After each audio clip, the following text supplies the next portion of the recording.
TDP party పుట్టిన నాటి నుండి తెలుగుదేశం పార్టీ పుట్టిన నాటి నుండి కూడా ఇప్పటి వరకు ఎప్పుడు కూడా చూడని ఒక రికార్డ్ అయితే క్రియేట్ చేస్తుందండి. ఏంటా రికార్డ్ అంటే సభ్యత్వాల నమోదు. ఆ సభ్యత్వాల నమోదు 100 రోజుల్లో అంటే సంక్రాంతికి ఎన్ని సభ్యత్వాలు నమోదు చేసిందంటే 1,20,065 అయితే కనుక సభ్యత్వాలని ఇప్పటికి నమోదు చేయగలిగారు. కాబట్టి ఒక రకంగా ఆ కోటి అనే మార్కుని క్రాస్ చేయడం అంటే మామూలు విషయం కాదు. సభ్యత్వాలు అనేవి ఏ పార్టీకి ఇంత భారీ ఎత్తు సభ్యత్వాలు అనేవి తొందరగా రావు. అది 100 రోజులు అంటే దీని వెనుక చాలా మట్టుకి ఎవరైతే లోకేష్ గారు ఉన్నారో ఆయన కృషి నిజంగా చెప్పుకోదగ్గదే అని చెప్పాలి నేను అడిగితే. ఎలా అంటే పార్టీ ఆవిర్భావం నుంచి కూడా ఇప్పటివరకు కోటి మార్కుని తొలిసారి టచ్ చేసింది టీడీపీ పార్టీ అని చెప్పాలా. దీంట్లో చాలామంది ప్రయాసపడ్డారు. లోకేష్ గారు మార్క్ అయితే కనబడింది సభ్యత్వాల నమోదులో. ఇలా ఒకటనే కాదు కానీ లోకేష్ గారు ఈ మధ్యలో ఆయన మార్క్ కనబడేటట్టు చాలా పనులు అయితే కనుక చేయడం జరుగుతుంది. అంతేకాదు టాప్లో మాత్రం నెల్లూరు నగరం అయితే కనుక ఉంది. నెల్లూరు నగరం అనగానే మంత్రి నారాయణ గారు ఎవరైతే ఉన్నారో మంత్రి నారాయణ గారు ఆయన ఏదైతే నియోజకవర్గం నెల్లూరు ఉందో ఆ నెల్లూరు నగరం టాప్ 1లో అయితే కనుక ఉంది. కాబట్టి టాప్ 5లోనేమో చంద్రబాబు నాయుడు గారి నియోజకవర్గం కుప్పం అయితే కనుక ఉంది. కాబట్టి 100 రోజుల్లో కోటి అంటే మామూలు విషయం కాదు. ఎప్పుడైతే గత ఏడాది ప్రారంభించారో అప్పటి నుంచి ఇప్పటి వరకు కోటిని సభ్యత్వాన్ని క్రాస్ చేసింది. సభ్యత్వం ఏదో 100 రూపాయలు అని చెప్పి తర్వాత దానికి కొన్ని లక్షల ఇన్సూరెన్స్ అనేది ఇస్తున్నామని చెప్పి అంటే ఆ సభ్యత్వాన్ని సామాన్య కార్యకర్తలకు కూడా ఉపయోగపడే విధంగా సభ్యత్వాన్ని డిజైన్ చేయటం. కాబట్టి ఇలా చాలా అయితే చేశారు.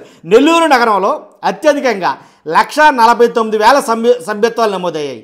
దేవాదాయ శాఖ మంత్రి ఆనవ రామనారాయణ రెడ్డి నియోజకవర్గం ఆత్మకూరులో అయితే 1,48,797.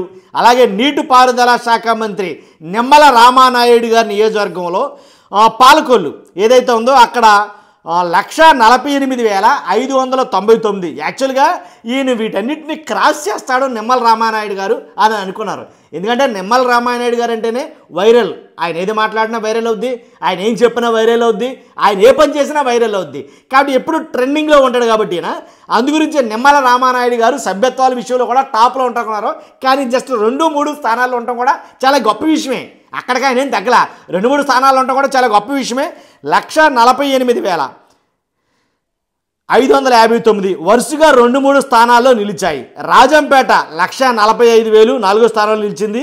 ఇక ఏదైతే చంద్రబాబు నాయుడు గారి నియోజకవర్గం కుప్పం ఉందో 1,38,000 తోటి 5వ స్థానంలో ఉంది. డిప్యూటీ స్పీకర్ రఘురామరాజు గారి నియోజకవర్గంలో ఉండి ఏదైతే ఉందో 1,21,000 సభ్యత్వాలు అయితే కనుక నమోదు చేయగలిగారు. తర్వాత ఎరపతినేని శ్రీనివాసరావు గారి నియోజకవర్గం గురజాల్లో 1,11,000. అలాగే చీఫ్ విప్ ఎవరైతే జీవి ఆంజనేయులు గారు ఉన్నారో నియోజకవర్గం వినుకొండ 1,06,000. మంత్రి లోకేష్ గారి నియోజకవర్గం మంగళగిరి ఉందో అక్కడ 1,06,000. సురేంద్రబాబు గారు ఎవరైతే ఉన్నారో ప్రాతినిధ్యం వహిస్తున్నారో కళ్యాణదుర్గం నుంచి 1,01,000 సభ్యత్వాలు వరుసగా టాప్ 10లో అయితే కనుక ఉన్నాయి. ఇక కొవ్వూరు, భీమిలి, ఉదయగిరి, కదిరి, కనిగిరి, పెనుకొండ, కావలి, కడప, రాప్తాడు, రాయదుర్గం ఇలా 11 నుంచి 20 స్థానాలు అయితే కనుక సాధించడం జరిగింది. ఈ 20 నియోజకవర్గాల్లో రాజంపేటకు వైసీపీ ఎమ్మెల్యే ప్రాతినిధ్యం వహిస్తున్నారు. ఎవరంటే కళ్యాణదుర్గం, కోవూరు, ఉదయగిరి, పెనుకొండ అలాగే కావలి, కడపలో తొలిసారి గెలిచిన ఎమ్మెల్యేలు ప్రాతినిధ్యం వహిస్తున్నారు. రఘురామరాజు గారు తొలిసారి ఎమ్మెల్యే అయినా కానీ ఆయన గతంలో లోక్సభ సభ్యుడిగా పనిచేశారు. ఇదండి మొత్తానికి ఎలాగైతేనండి ఏదైతే సభ్యత్వాల నమోదు కార్యక్రమం ఉందో ఎందుకు ఇలా పనిచేయడం కూడా కారణం ఒకటి ఉంది చెప్పండి. ఏదైతే ఈ సభ్యత్వాల నమోదు కార్యక్రమంలో భాగంగా ఎవరైతే అత్యుత్సాహం కనబరిచి ఎక్కువగా కష్టపడి సభ్యత్వ నమోదు కార్యక్రమంలో పాలు పంచుకుంటారో అందులో వాళ్ళకి తగినటువంటి పదవులు అయితే కనుక ఇవ్వడం జరుగుతుంది అని లోకేష్ గారు చెప్పడం జరుగుతుంది. అవి కూడా చేయడానికి ఆయన సంసిద్ధంగా ఉన్నాడు ఇప్పుడు. కాబట్టి ఏదేమైనా టీడీపీ సాధించినటువంటి ఒక రికార్డుగా అయితే నేను చెప్పొచ్చు. మీ అభిప్రాయం ఏంటో కామెంట్ రూపంలో తెలియజేయండి. మర్చిపోవద్దు లైక్ చేయండి.